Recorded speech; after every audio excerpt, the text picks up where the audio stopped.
Good morning student. So next हम लोग continue कर रहे हैं अपना नेक्स्ट टॉपिक। सेम ही टॉपिक है जो हम लोगों ने स्टार्ट किया हुआ था, रिफ्रैक्शन एट स्फेरिकल सरफेसेस। उसी का आगे फोर्थ केस हम लोग डिस्कस करेंगे।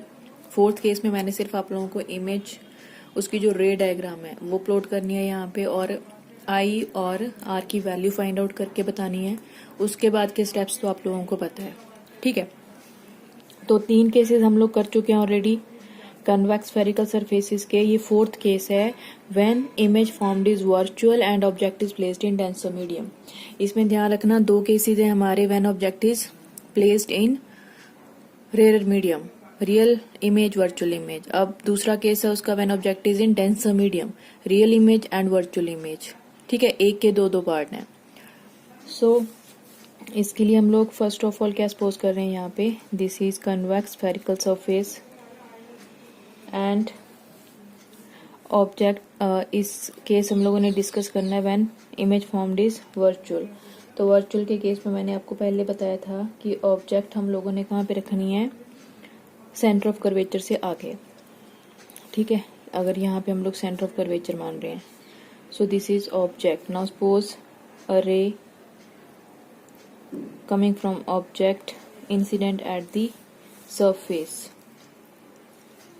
So at the point of incidence we will draw a normal which passes through center. This is center, this is object. So since light is going from denser to rarer medium, so it will bend away from the normal. This is away from the normal, ठीक है। light is bend away from the normal. सो जब हम लोग इसको backward direction में plot करेंगे, it meet at a point on the axis where image is formed. So this is gamma, alpha and beta, और फिर यहाँ से हम लोग एक ड्रॉ करते हैं normal for further calculations. This is pole P, this is principal axis, okay. इस मीडियम का रिफ्रैक्टिव इंडेक्स क्या है, n2, और इसका रिफ्रैक्टिव इंडेक्स क्या है, n1, such that n2 is greater than n1, means this is denser medium, this is rare medium. यहाँ पे क्या है, एयर हम लोग सपोज कर रहे हैं, और ये क्या है, ग्लास, ओके। अब यहाँ पे फर्स्ट ऑफ ऑल हमें यहाँ पे शो करना है कि एंगल ऑफ इंसिडेंस कौन सा है, एंगल ऑफ रिफ्रैक्शन कौन सा है। सो this is incident ray, this is normal, this is angle of incidence. Normal refracted रे, this is angle of refraction, okay. अब यहाँ पे थोड़ा सा ध्यान से कैलकुलेट करना पड़ेगा कि आर की वैल्यू हमने कैसे कैलकुलेट करनी है।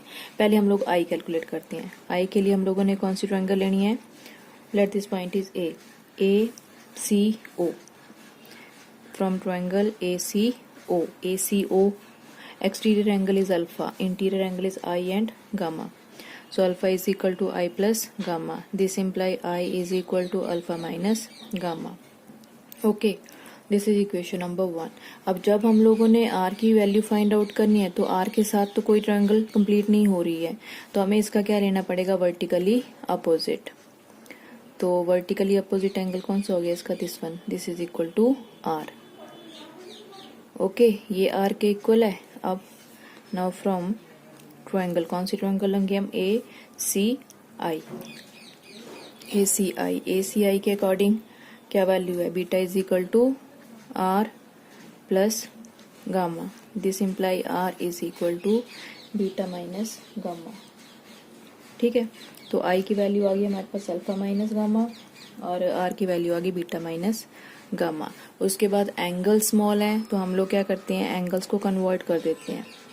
I इज इक्वल टू क्या आ जाएगा, tan alpha minus tan gamma, and R is equal to tan beta minus tan gamma. उसके बाद हमने किसकी वैल्यू फाइंड आउट करनी है, tan alpha, tan beta, tan gamma की वैल्यू फाइंड आउट करेंगे फ्रॉम राइट एंगल ट्रायंगल, जैसे हम लोगों ने प्रीवियस केसेस में किया। फिर वो वैल्यूज कैलकुलेट करके हम लोग इसमें पुट करेंगे, ठीक है।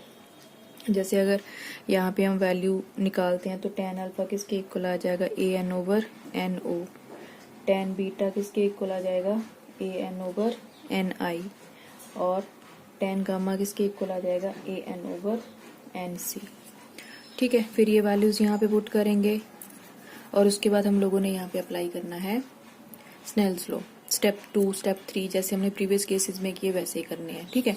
तो इसको कंप्लीट कर लेना। इसके बाद नेक्स्ट हमारा अगला टॉपिक है, अब आएगा कनकेव केसेस के लिए। तो इसमें भी एक मैं करवा दूंगी, दूसरा आप लोगों ने खुद ट्राई करना है। रिफ्रैक्शन एट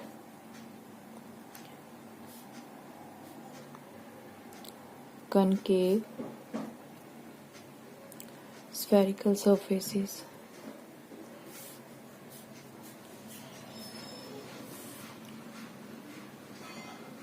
इसमें फर्स्ट केस हम लोगों ने डिस्कस करना है,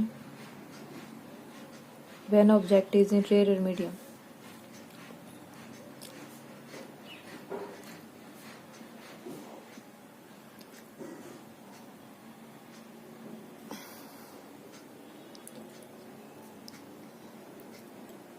ऑब्जेक्ट इन रेयर मीडियम, इसके दोनों केसेस में हमने दो ही केस डिस्कस करने हैं। इसमें एक when object is in rare medium और सेकंड आएगा when object is in denser medium.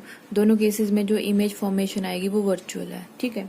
तो फर्स्ट ऑफ ऑल हम लोग यहाँ पे क्या कंसीडर कर रहे हैं, this is concave spherical surface.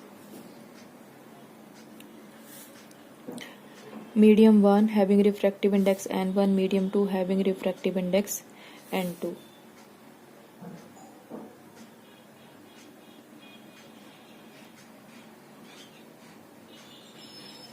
ठीक है, then we draw a principal axis, this is pole and here we place a object O, a ray coming from the object incident at the surface। तो वही term है, बार बार repeat करने की जरूरत नहीं है। ऑब्जेक्ट हम लोगों ने एक रे कंसिडर करनी है जो इस सरफेस पे इंसिडेंट करेगी, और फिर इस सरफेस पे हम लोग क्या ड्रॉ करेंगे, नॉर्मल। इस पॉइंट ऑफ इंसिडेंस पे नॉर्मल ड्रॉ करेंगे, और स्फीयर पे अगर हम लोग किसी भी पॉइंट पे नॉर्मल ड्रॉ करते हैं तो ऑलवेज पासेस थ्रू सेंटर, तो ये नॉर्मल सेंटर में से पास आउट करेगा। Then since light is going from rarer to denser medium, so it will bend towards the normal, so towards the normal, towards show करना आप लोगों ने, ठीक है, towards the normal। और जब हम लोग इसको बैकवर्ड डायरेक्शन में प्लॉट करेंगे रे को, then it meet on the principal axis at a point where image is formed, this is the image, so this is gamma, alpha and beta। यहाँ पे हम लोग क्या ड्रॉ कर रहे हैं, नॉर्मल, ठीक है। So P to C distance is R, P to I distance is V, and O to P distance is U, and 2 refractive index। So this is, so first of all we have to find the I and R। This is incident ray, this is normal, so this is angle of incidence, ठीक है। So from triangle, कौन सी triangle लेंगे हम लोग, AOC।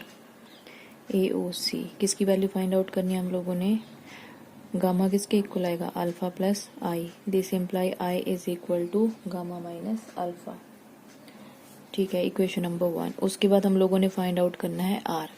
Are जैसे हमने previous case में फाइंड आउट किया ना, वैसे फाइंड आउट करना पड़ेगा इसमें भी।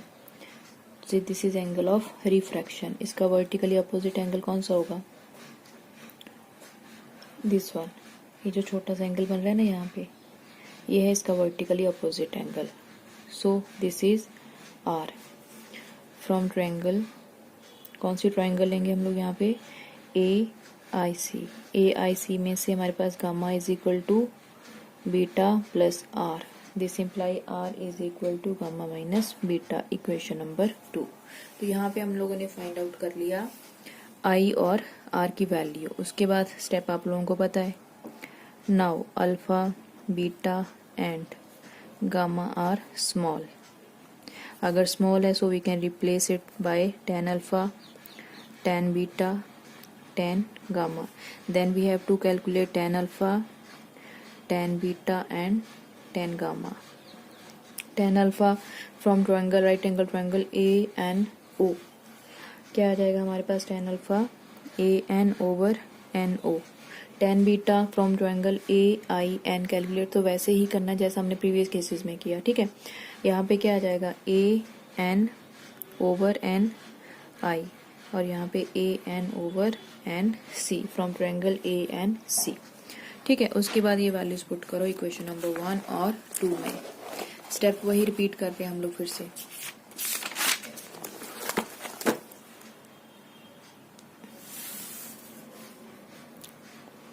फ्रॉम इक्वेशन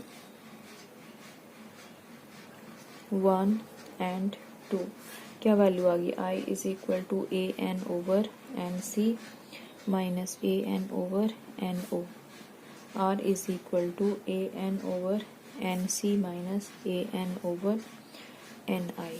ठीक है, उसके बाद फिर स्टेप टू में हम लोग क्या अप्लाई करते हैं, स्नेल्स लॉ के अकॉर्डिंग क्या है, sine I over sine R. अब यहाँ फिर से light is going from rare medium to denser medium, so we can write n2 over n1।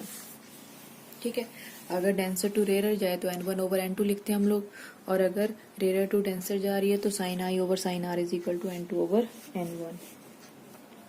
Again angle small है, so sine I approximately equal to I, sin r approximately equal to r, so we can write it as I over r is equal to n2 over n1, n1 into I is equal to n2 into r, then value put कर दो, n1 a n over nc minus a n over no is equal to n2 a n over nc minus a n over ni, a n cancel out हो जाएगा through out, n1 over nc minus a n1 over no is equal to n2 over nc minus n2 over ni।